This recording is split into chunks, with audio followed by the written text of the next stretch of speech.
नमस्कार, जय हिंद। आप सभी का स्वागत है आज के सेशन में। आइए हो जाए पॉजिटिविटी। कहा जाता है अहम ब्रह्मास्मि, और इसका कुछ लोग गलत मतलब भी निकाल लेते हैं। इसका जो शायद सात्विक अर्थ एक आता है वो ये है, you have that in you what is required. और ब्रह्म तो हम सभी में है। तो कोशिश करना उस ब्रह्म को रियलाइज करने का। ब्रह्म रियलाइज कैसे होता है, थोड़ा सा फिलॉसफी में अगर जाना चाहें कभी आप, तो ब्रह्म एक्चुअली इज द क्रिएशन। और ये तभी काम भी आएगा जब आपके आसपास कॉन्शियसनेस भी हो। तो आपको थोड़ा सा वर्क करना होगा अपने इंटरनल वॉट एवर बी और विजडम, और थोड़ा कोशिश करना होगा अपने जो भी आप वर्क कर सकें या कंसंट्रेशन लगा सके, कॉन्शियसनेस ला सके, इन दोनों को मिला दीजिए आप, और आप बोल सकते हैं कि अहम ब्रह्म अस्मि, और वो आप में जरूर मिलेगा। ये कॉन्फिडेंस का एक बहुत बड़ा बूस्ट है। मतलब आपके अंदर ही सब कुछ एनर्जी, ये सारी चीजें आपके अंदर होती है, बस रियलाइज करना होता है। ये चालू करते हैं, समझते हैं कि आज हमें क्या पढ़ लेना चाहिए था। पहला टॉपिक है, और आज शायद आप हमें देख नहीं पा रहे हैं, पर ठीक है, हमें उम्मीद है कि शायद आप बेहतर तरीके से इसमें भी कर सकते हैं। पहला जो टॉपिक आज हमें पढ़ लेना चाहिए था वो है governor holds no veto power over bills says supreme court. अब ऐसा क्यों हो गया, आखिर क्यों सुप्रीम कोर्ट ने ऐसा बोल दिया? तो आपको बता दें कि केरला हो, तमिलनाडु हो, हरियाणा हो, या और भी कुछ राज्य हैं जिन्होंने एक पिटीशन दायर किया था सुप्रीम कोर्ट में कि गवर्नर साहब जो हमारे यहाँ हैं वो काम नहीं कर रहे हैं, बैठे हुए हैं, बिल पे साइन नहीं कर रहे हैं, 3 साल हो गया है। तो अब फाइनल कर दिया है कॉन्स्टिट्यूशनल पोजीशन। अगर गवर्नर की हम फिलहाल देखें, ये एक अल्टीमेट डिसीजन आ चुका है कि इट और the governor does not hold any veto power और द बिल्स। हाँ, प्राइवेट बिल अगर हो, प्राइवेट बिल का मतलब होता है कि अगर उसको एक नॉन गवर्नमेंटल आदमी लेके आता है तो प्राइवेट मेंबर बिल है। अगर गवर्नमेंट लेके आ रही है, गवर्नमेंट का कोई सदस्य लेके आ रहा है, कैबिनेट का, एक काउंसिल ऑफ मिनिस्टर्स का, तो वो गवर्नमेंट बिल होता है, नहीं तो वो प्राइवेट बिल ही आपका कहलाएगा। तो यहां पे उन्होंने बोल दिया कि ऐसा आर्टिकल 200 के तहत गवर्नर के पास पावर नहीं है। अगर वापस से बिल भेजा जाए रिकंसिडर करने के लिए तो उनको साइन करना ही पड़ेगा, उनके पास कोई ऑप्शन नहीं है। It is mandatory upon him to sign this now. तो एक बहुत अच्छा एक एनालिसिस यहाँ पे होगा जो अभी हम लोग यूपीएससी अनस्टॉपेबल चैनल पे देखेंगे, तो जरूर आइएगा वहां पे।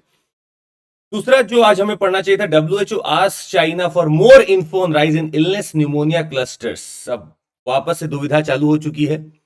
हर चीज आखिर चाइना से ही क्यों उठ के इधर उधर फैल जाती है, क्यों न्यूमोनिया वहां पे बढ़ते जा रहे हैं, और क्या किससे रिलेट किया जा सकता है, ये सब समझते हैं हम लोग थोड़ी देर में। क्योंकि कोविड-19 का लॉकडाउन रेस्ट्रिक्शन सबसे जो घातक रहे, सबसे भयानक रहे, वो चाइना में ही रहे। और अगर उसको उठाया जा रहा है और फिर से अगर निमोनिया के केसेस बढ़ रहे हैं तो ये मामूली बात नहीं है, कुछ तो हमें समझना पड़ेगा। और डब्ल्यूएचओ कितना सक्रिय है एज एन इंटरनेशनल ऑर्गेनाइजेशन, ये भी समझना बहुत जरूरी है। आइए थोड़ी देर में चर्चा करेंगे यूपीसी अनस्टॉपेबल चैनल पे। तीसरा जो हमें पढ़ना था वो इंटरनेशनल ऑर्डर के ऊपर है। Qatar says 4-day Gaza ceasefire will begin today with 8 to follow. This has been a very important thing going on, और 4 दिन का चुना गया है सीज फायर। मतलब गाजा और इसराइल के बीच में 4 दिन का रहने वाला है ट्रूथ है। ये एक तरह का सीज फायर जिसमें लोगों को एक्सचेंज किया जाएगा।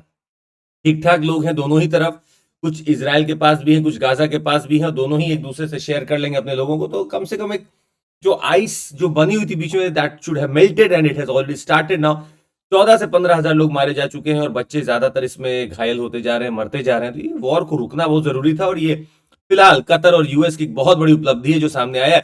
और हो सकता है कतर को चुन लिया जाए अगली बार के इंटरनेशनल पीस प्राइज के लिए। जरूर वेट करिएगा इस भविष्यवाणी का कि हो सकता है कतर को चुना जाएगा।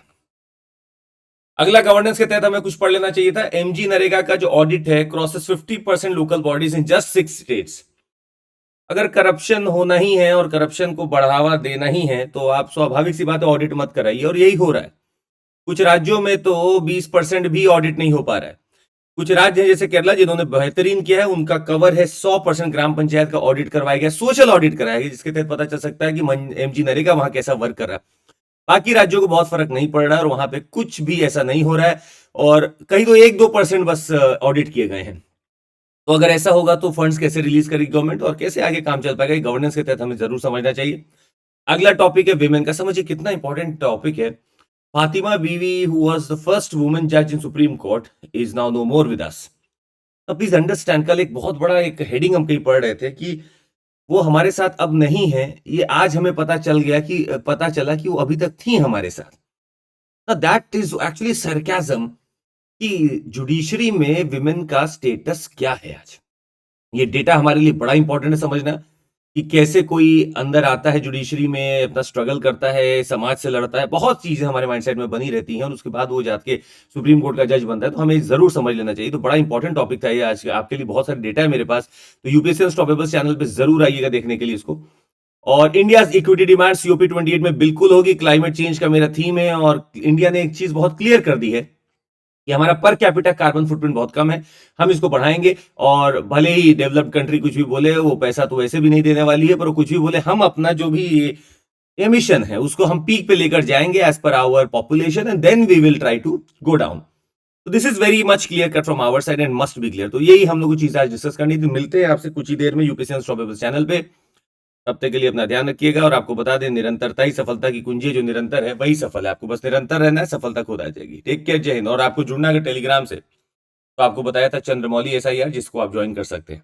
जय हिंद।